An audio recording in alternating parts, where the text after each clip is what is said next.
Making falconry bells. First thing you need is your material. I use a soft copper, later to be heat treated, cut to the size that I found out to works for me. Then you need your dies.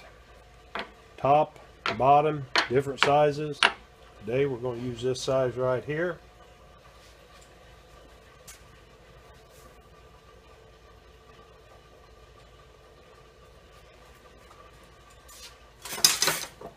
Large hammer. Start forming. We're stretching the copper.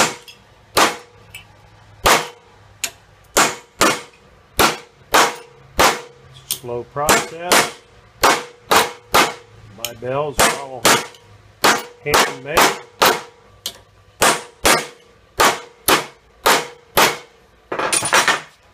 Now, as you can see, we're starting to form the one half of the bell.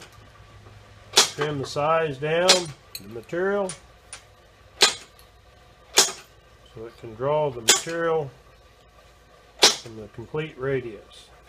Doesn't have to be perfect. Start again. Hammer, flatten. Hammer, flatten. Move to a deeper die. Continue the process.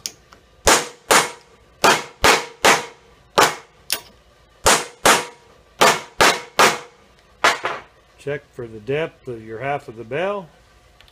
We're about there.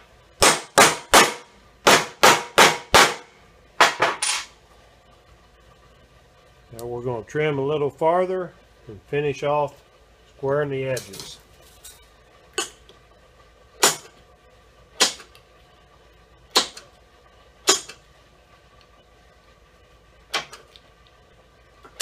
Try to keep your edge fairly close in diameter. A couple more times. You can feel it start to get solid. There's one half of a bell.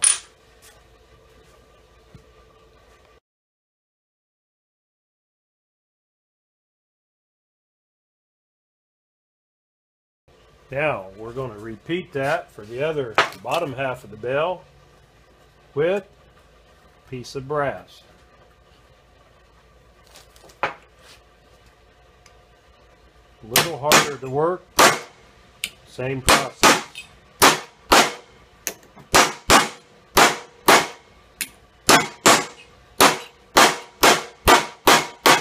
Keep drawing the material.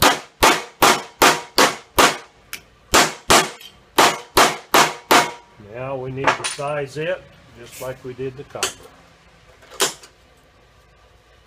Remove some of the material so it'll keep drawing. We don't want it to split. When that happens, sometimes it just can't be helped.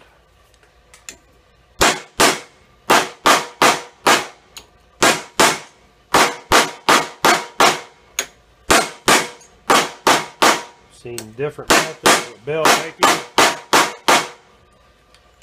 This is the process I use for my handmade falconry bells.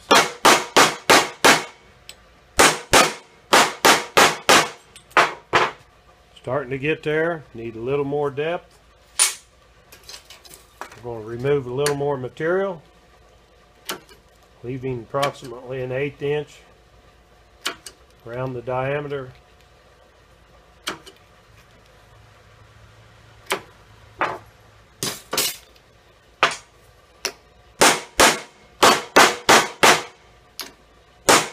Continue forming and flattening.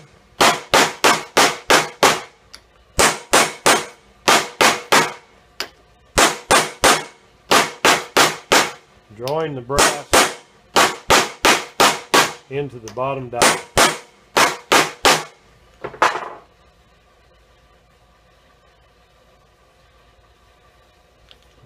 move over the final sizing.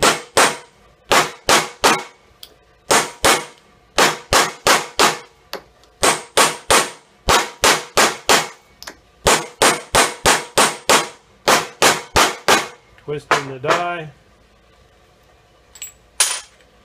There we have the bottom half of our bell.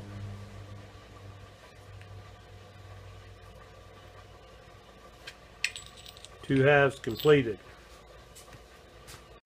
Now that we have our first two halves made, next process is putting the slot in to allow the sound to come out of the bell. Once everything is finished, make the two halves. My method for putting the slot in,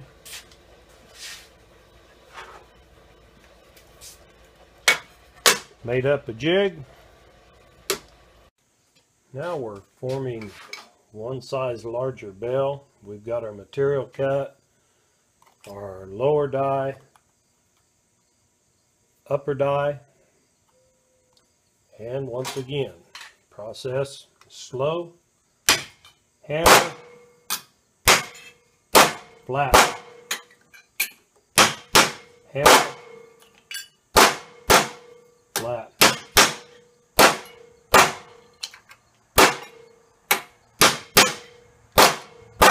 Brass is a little tougher, as you can see. Just gotta keep working.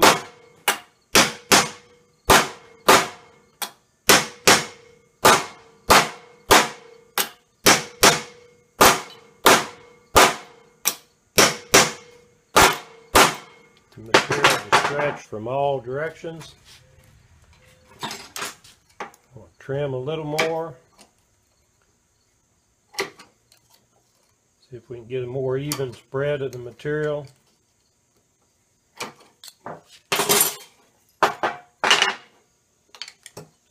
See.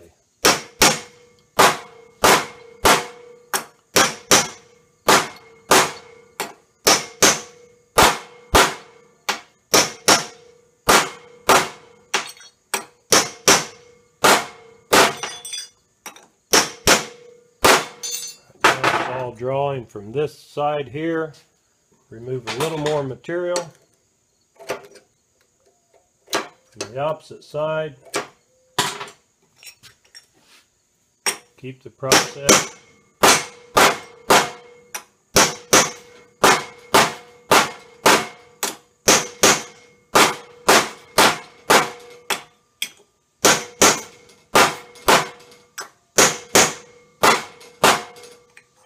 Change over.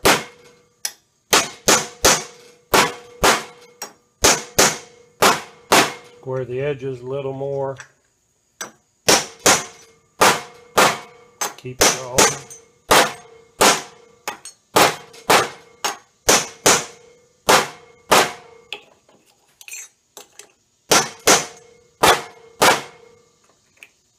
Starting to get there.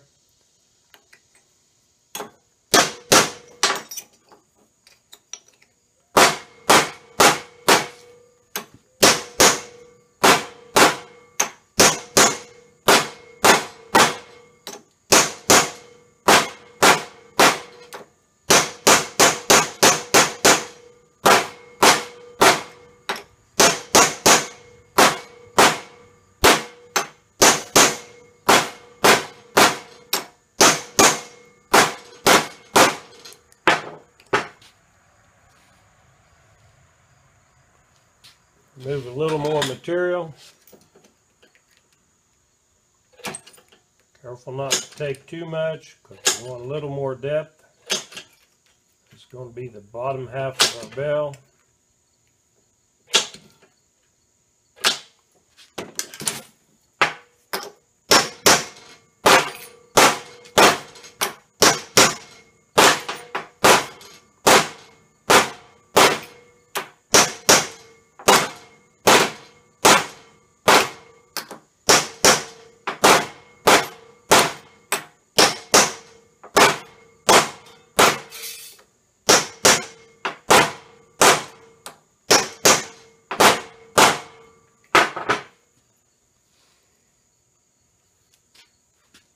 We're slowly getting there.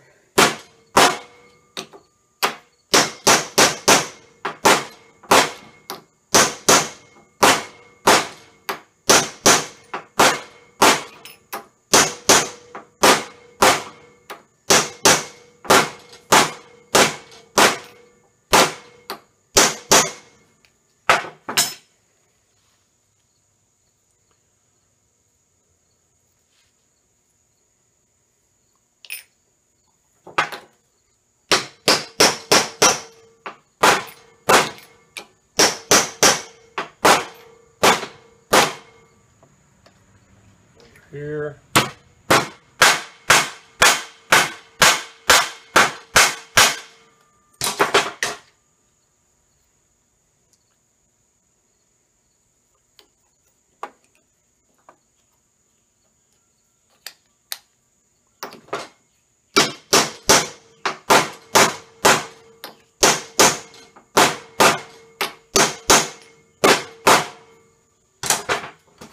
A slow process.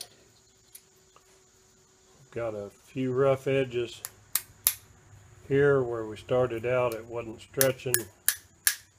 We'll work them out.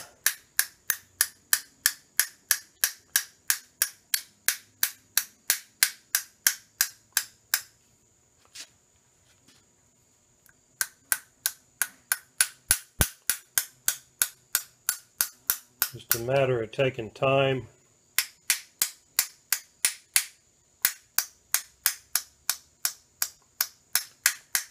Form the little wrinkles out.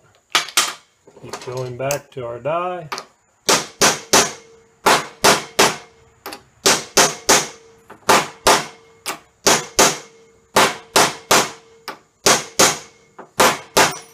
You'll know when you're about to maximum depth, it'll start sticking to your upper die.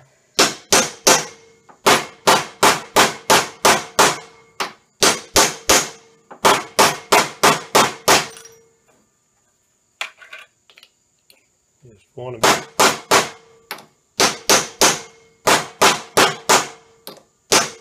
careful that you don't go too far and split. As before it happens, not much you can do about it. We're almost there.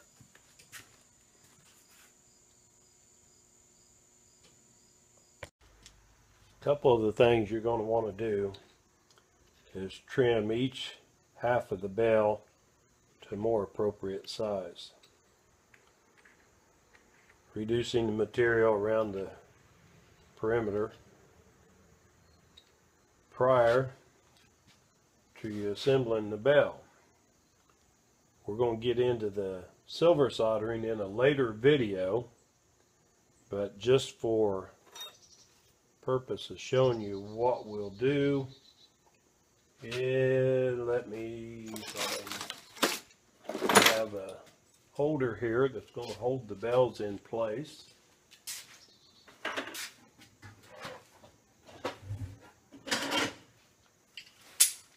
Usually clamp it to the table or vise. It's just my method of holding the halves together.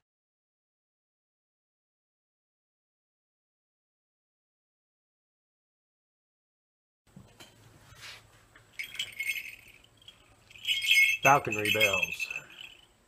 A wonderful sound when you're out in the field with your bird. For more information, contact Hawkman Shank at AOL.com. For information on making or buying falconry bells, we'll try to give you any information we can. And also I'd like to dedicate this video on making falconry bells to my late father, Elmer Shank, who taught me the art of working with sheet metal, silver soldering, welding, and was a wonderful craftsman himself. Thanks again.